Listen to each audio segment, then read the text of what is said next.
Hello, and welcome back to Weekend Cartoon Reviews. I am so sorry I'm late on this one. I've been late on a lot of reviews, and I'm trying to keep up, because I have a lot that I want to review this summer. But yeah, we're going to review Spider-Man Across the Spider-Verse.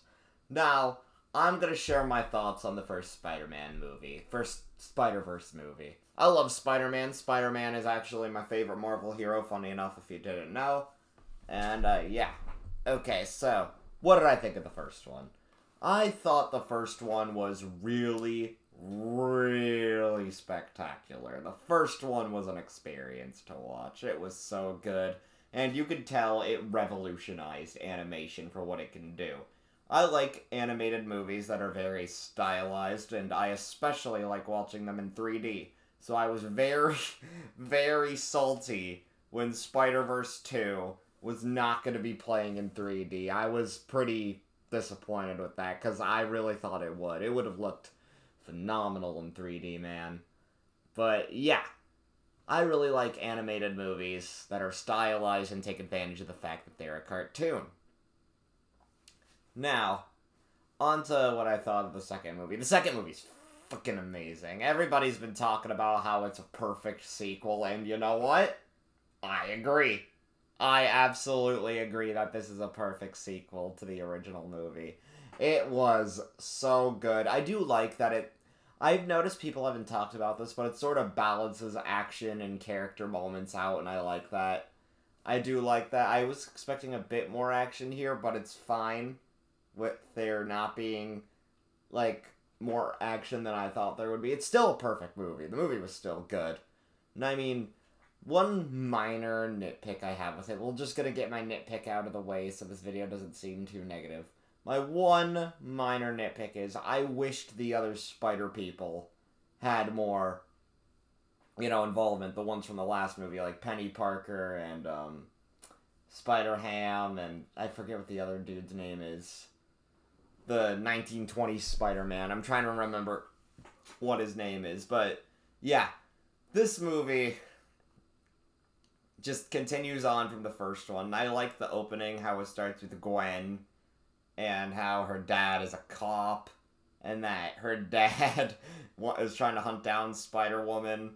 And yeah, there's a lot of conflicts in the movie in general, like Miles trying to balance out his school life with being Spider-Man, and he has to learn that being Spider-Man is a commitment. It's, like, a very hard job to do, because, as we learned from the last movie, as Spider-Man, you can't save everybody, which is unfortunate. And there's this new Spider-Man 2099, who's pissed with Miles for disrupting the Spider-Man multiverse because of Kingpin's collider from the last movie. It's all good, but honestly, if you want to know what my favorite part of the movie was, it was definitely, without a doubt, the spot. I love how this dude went from a joke, like every scene he was in made me laugh. Like, I like how this guy went from a joke to, like, someone who was genuinely threatening, and I can't wait to see what he does in the next movie. And I'm glad the next movie comes out in less than a year, in March 2024. I'll be there to watch it. Not DreamWorks, fuck. I'll be there to watch it, Sony, that's for sure. I cannot wait for the sequel to this. It's probably gonna even knock the other two out of the park. And I want them to just up the ante every single time. I want them to up the stakes, up the game, everything. And yeah. And we see, like, his dad, Miles' dad, doesn't hate Spider-Man anymore. And in fact, he's working alongside him. And even though Miles is Spider-Man, like, his parents don't know that. At the end, they kind of did something funny where he would reveal to his parents that he's Spider-Man only for him to actually end up being in another dimension. Yeah, I mean, the movie throws a lot at you at once, but not to an annoying degree. And I like all the little references and how each world is different and stylized. Each of the Spider-Mans are their own unique style. Like, they go to a Lego dimension with Spider-Man, for one. There's a live-action Prowler, I believe. It was a live-action Prowler. It was all really good. Like, all the references they put in this movie is great. Like, You can't get it any better. I don't know what it is with Sony, but lately they've been putting out some really good films. Aside from two little mishaps that came out last year. Yeah. Yeah. Sony just keeps proving that, like, I like their style and animation. That's something I never grew tired of. I love Sony's style of animation. And I love Spider-Verse, and I can't wait to see more of Spider-Verse. And I really hope the next movie they will put 3D showtimes for, because I don't know why they didn't for the second one. And the main complaint I've seen online with this movie is the fact that the movie ends on a cliffhanger, which I wasn't disappointed because I knew it would end on a cliffhanger. I knew it because I saw that online, like, before the movie came out, and I was like, oh, well, that makes sense, because this movie was originally titled Spider-Man Across the Spider-Verse Part 1. But it's still phenomenal. This movie is still gorgeous. This movie is so good, with its animation style, and I keep praising this. I'm going to praise this as one of the best movies of the year, definitely. It definitely lived up to the hype, and I think the delays of the movie even made the hype bigger, in my opinion. Yeah, the movie was that good. Spider-Verse is amazing, man.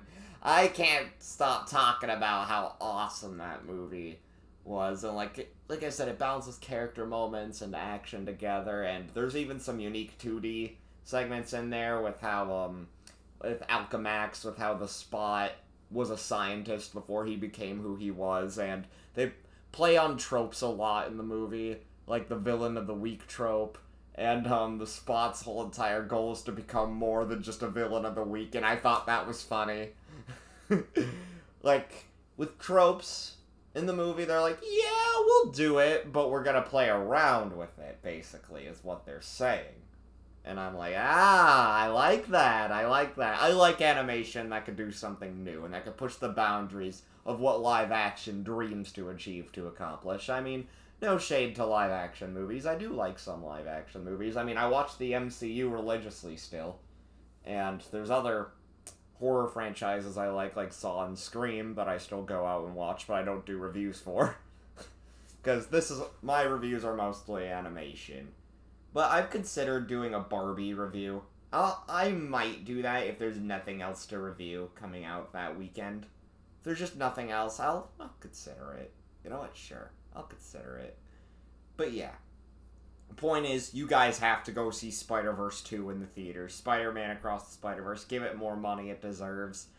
I mean, it's funny how both the Mario movie and Spider-Verse, the two Western animated films that have come out this year so far, have topped the box office of 2023 with their opening weekends. It's crazy to think that, like, animation was kind of disrespected last year, and now animation is really kicking it. Like, I'm sure with both of those movies, we're gonna get more animated movies just like them, or at least more like Spider-Verse, because Mario, admittedly, did have kind of a bare-bones story, but it's Mario. What were you honestly expecting? Spider-Verse 2, on the other hand, was great. I love Spider-Verse 2 more. I want more movies like it. And yeah, that's all I have to say about it. Bye, everyone!